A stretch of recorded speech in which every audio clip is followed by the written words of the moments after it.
And we go over to the last presentation, which is by Bram Adams. He's currently at MCIS in Montreal, and he's going to talk about model release engineering in a nutshell.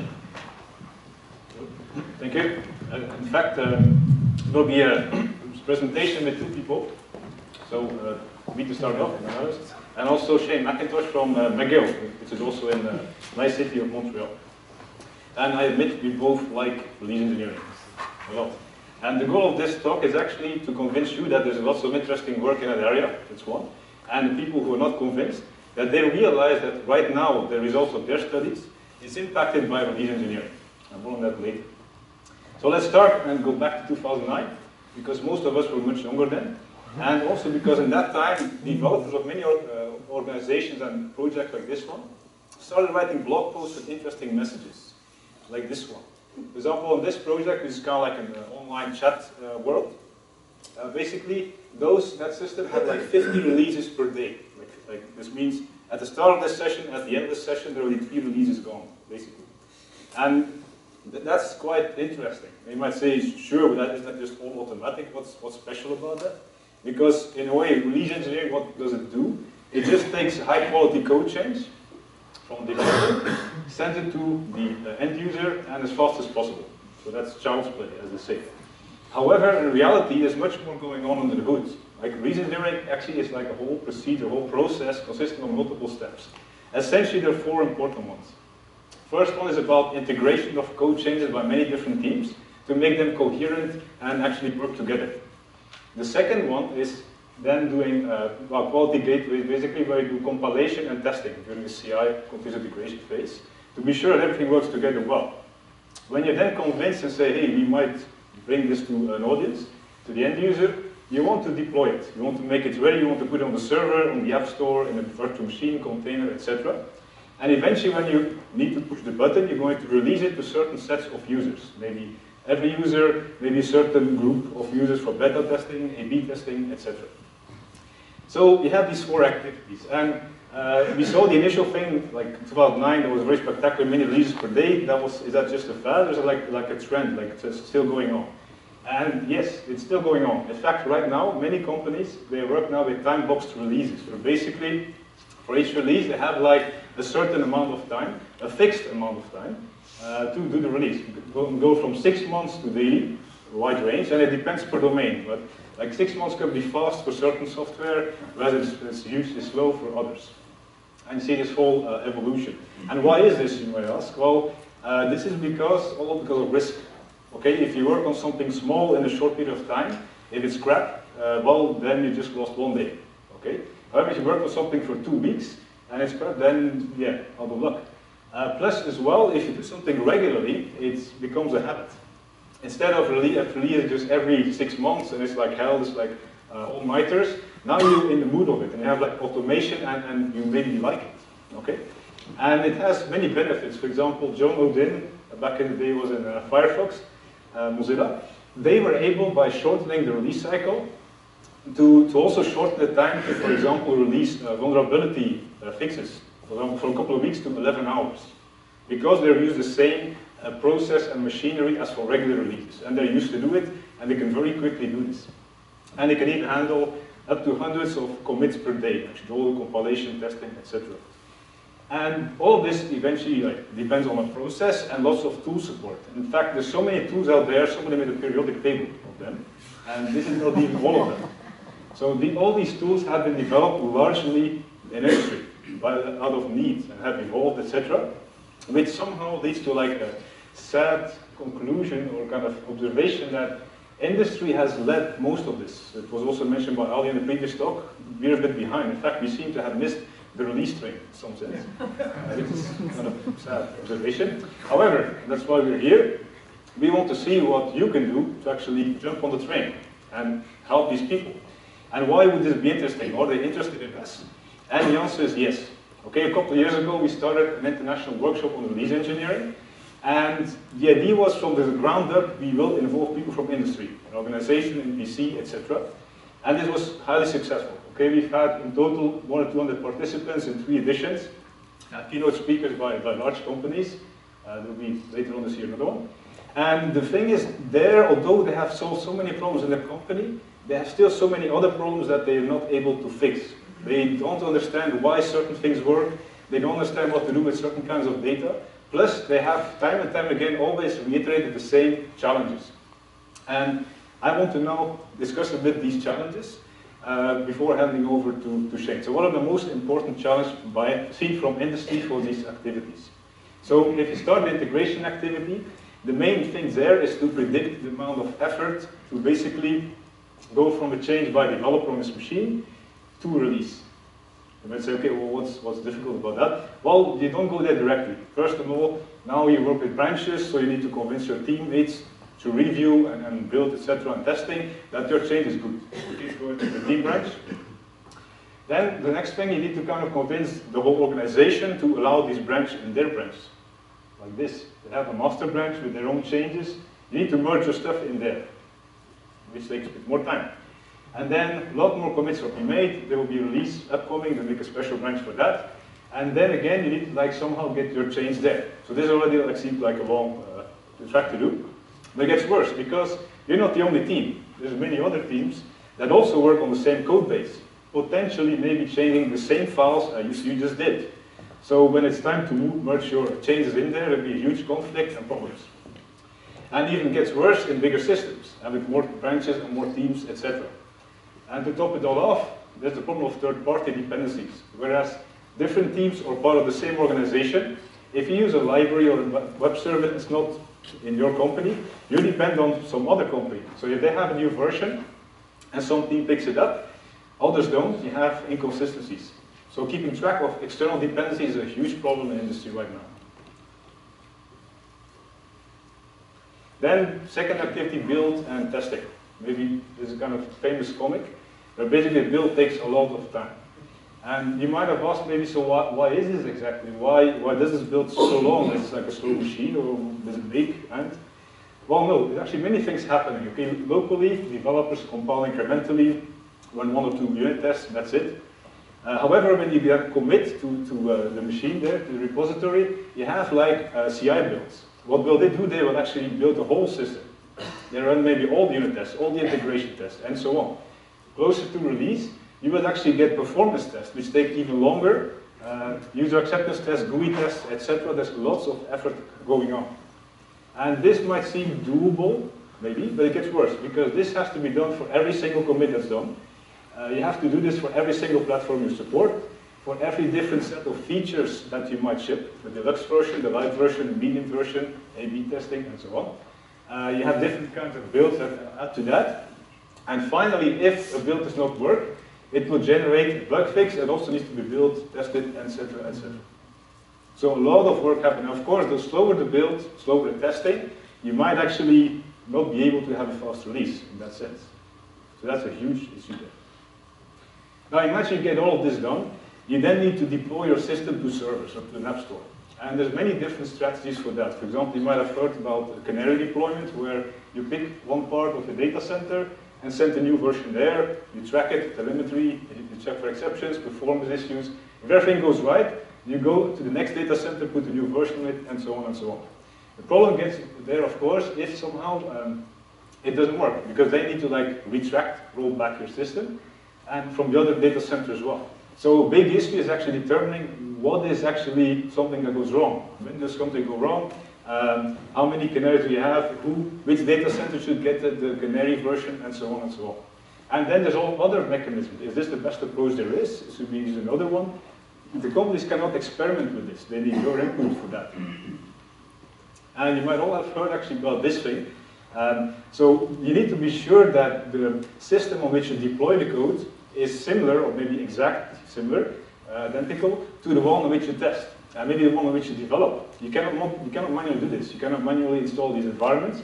So you need like an automatic way of doing this. And there's been like some kind of programming languages that allow you to specify exactly that. Exactly, you want this database for this username, this port number, you want this operating system, and then automatically it's instantiated in a virtual machine, a container, a server.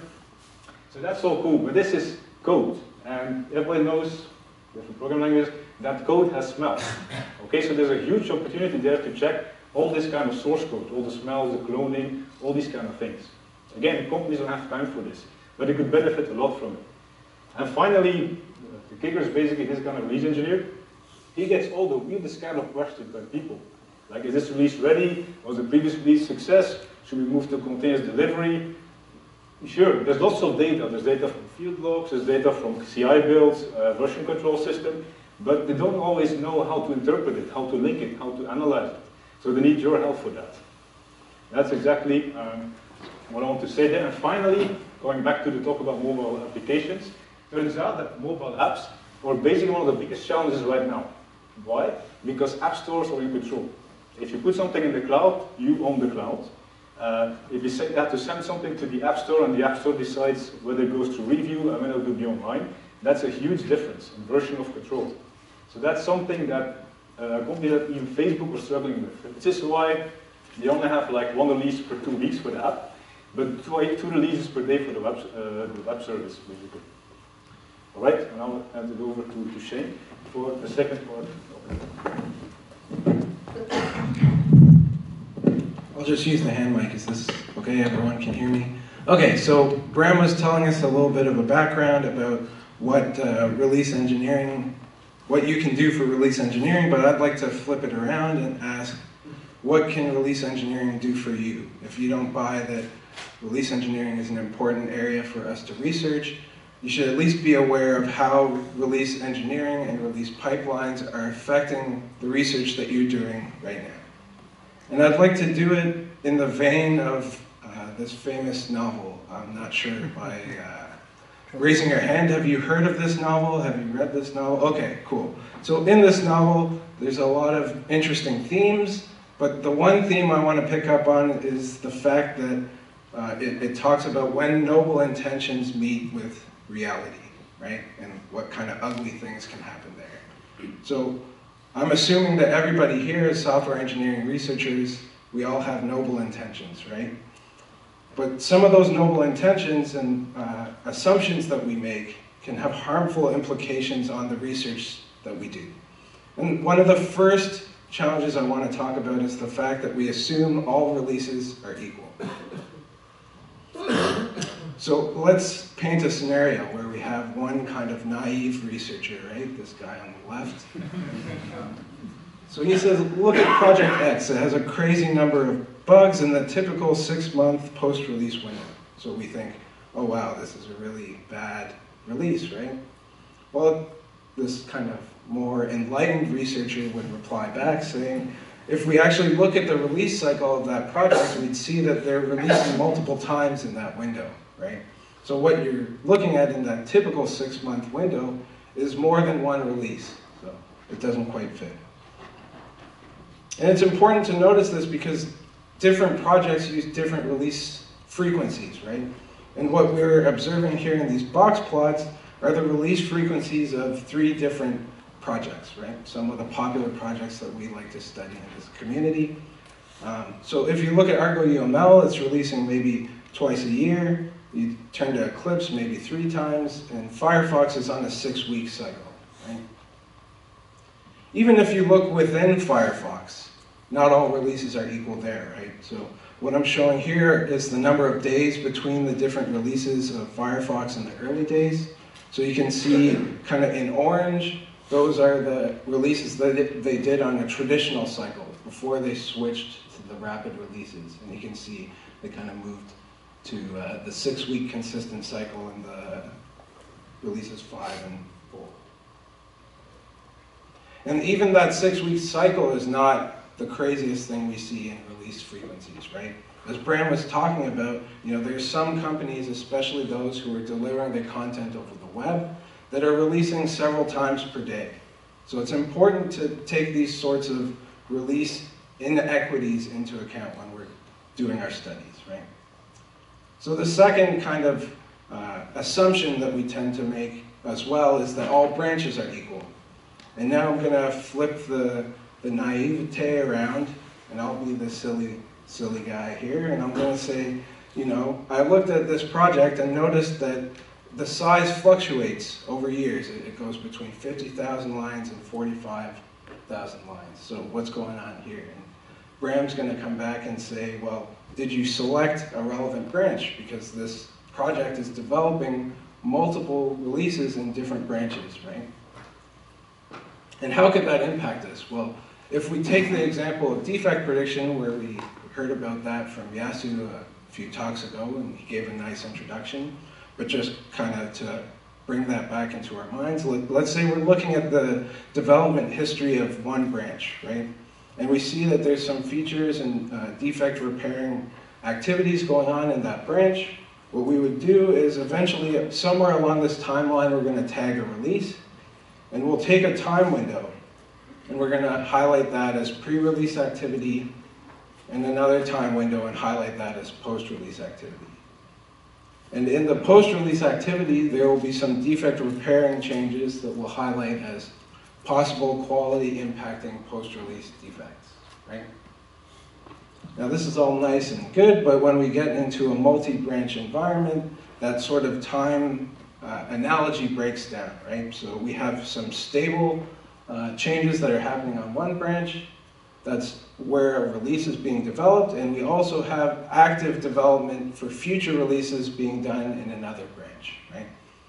So it's important to notice that if a release is tagged somewhere along the stable branch, right, and to move changes between the branches, we use merging techniques, right? And we have a release tagged somewhere along in our stable branch.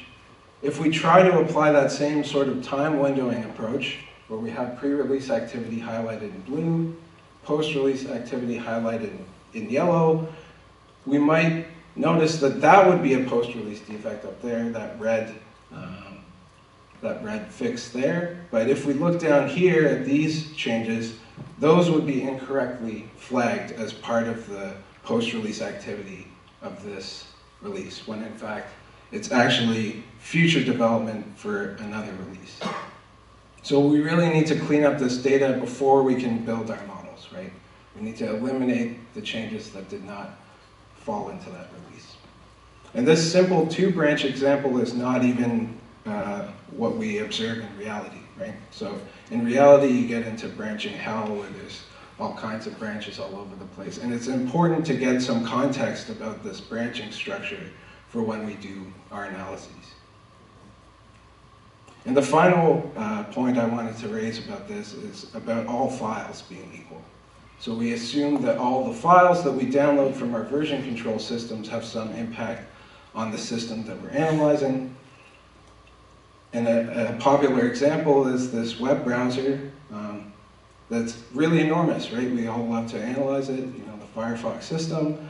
It's got 30 million lines of code, but it turns out that there's actually several systems included in that one version control archive, right? And the code that's integrated into a particular product is controlled by the build system configuration. And we've done some analyses where we've looked at the files that actually land in the release of different open source projects. And you can find that depending on the configuration, you can lose up to 80% of the files that end up being in deliverables, right? So the important implication of that is that fixes or changes to those files may not have as much of an impact that's visible to customers if it has any at all, right? So how can we kind of take a look at some of these problems and analyze them, try and take care of them before we make our research papers? Well, Bram and his colleagues actually came up with an interesting analysis of build systems where we produce a graph based on the dependencies that are there. And by analyzing this graph, we can see where files land in which deliverables, under which configurations, and under which constraints, right? So analysis of this can help us to eliminate these sorts of file-based problems. Now, I mentioned that we had all these assumptions, but in reality, some files, some branches, and some releases are more equal than others, right? Now, just to sum up with a nightmare, because, you know, that's a good way to finish a talk, is that I'm noticing that we're collecting more and more data, right? More and more data is becoming available. We can analyze all of GitHub with the touch of a button.